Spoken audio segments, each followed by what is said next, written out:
आखिर सऊदी अरब की राजकुमारी को आधुनिक पहनावा पहनने पर पुलिस ने गिरफ्तार क्यों कर लिया? आखिर क्या वजह है कि अरब देश की यह दुनिया की सबसे खूबसूरत शहजादी हिंदू धर्म के बारे में पढ़ाई कर रही हैं? क्या सच में सऊदी अरब की महिलाएं इस्लामिक कट्टरपंथ से तंग आ चुकी हैं? आखिर अरब देश की महिलाएं बुर्का और हिजाब को सड़कों पर फेंककर सनातन धर्म की ओर क्यों बढ़ रही हैं? मैं आज सब कुछ आपको बताने वाला हूं, लेकिन यदि आप इस चैनल पर नए हैं तो सब्सक्राइब कर दें और कमेंट में जय श्री राम लिखना नहीं भूलें।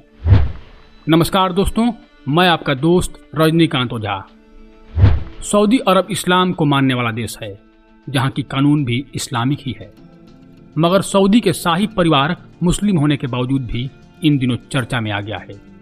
दरअसल सऊदी शाही परिवार की राजकुमारी अमीरा अल तवील की बहुत चर्चा हो रही है, क्योंकि उन्होंने गैर मुस्लिमों को लेकर एक बहुत बड़ी बात कह दी है।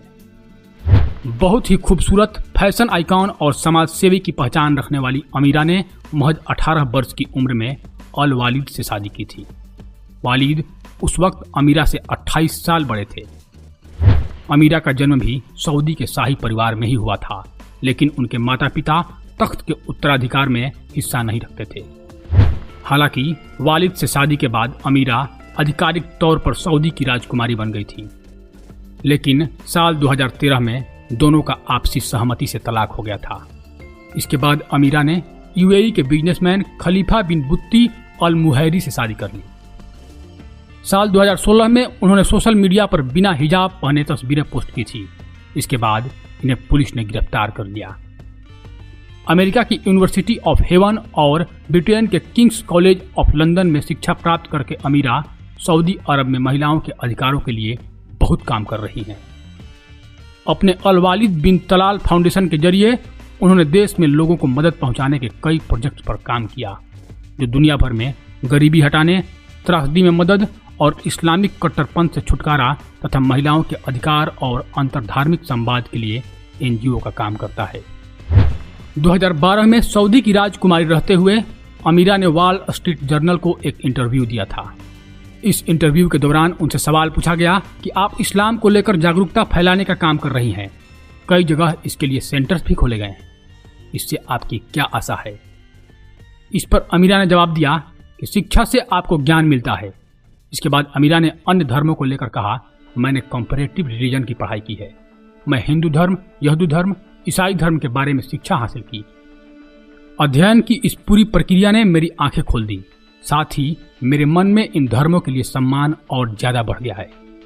यही काम मैं अपने सेंटर्स में भी करना चाहती हूँ। मैं चाहती हूँ कि पूरा विश्व पुराने आडंबरों और रूढ़िवादी सोच को छोड़कर मानवतावादी बने। यहाँ धर्म के नाम पर लड़ाइयाँ न हो। मैं अपने एनजीओ के माध्यम से लोगों में जागरूकता लाना चाहती हूँ और महिलाओं को अपना जीवन स्वतंत्र तरीके से जीने का अधिकार चाहती हूँ, जो कि इस्लाम में नहीं है।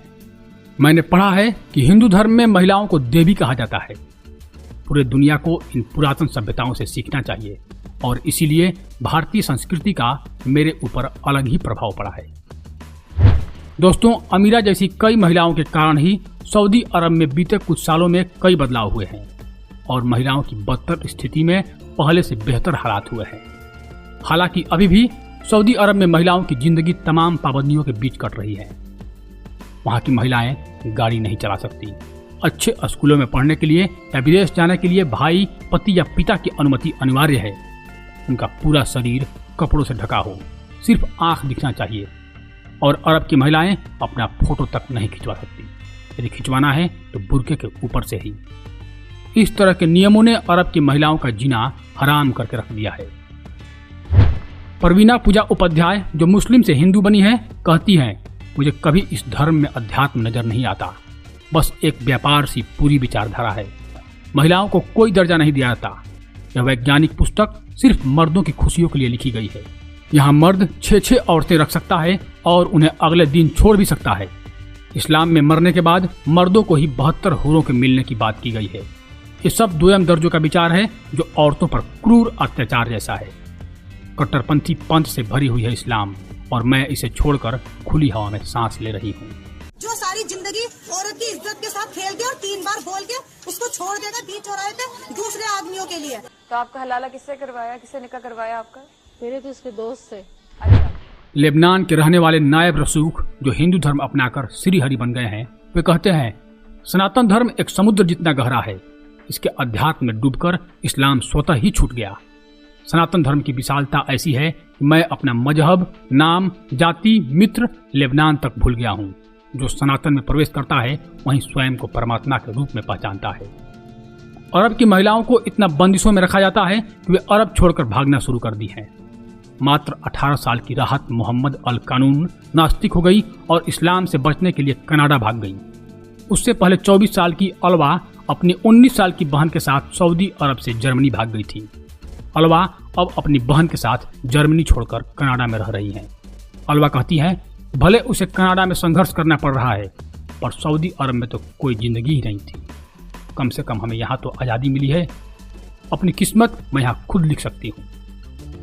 तो दोस्तों, कितना सौभाग्य की बात है कि हमारा जन्म ऐसे धर्म में हुआ है जहाँ पर ना ही औरतों को इस तरह से दबाया जाता है और ना ही उन पे जुल्म किया जाता है, बल्कि उन्हें भी पुरुषों के साथ कंधे से कंधे मिलाकर चलने का पूरा आज़ादी है, पूरा हक है।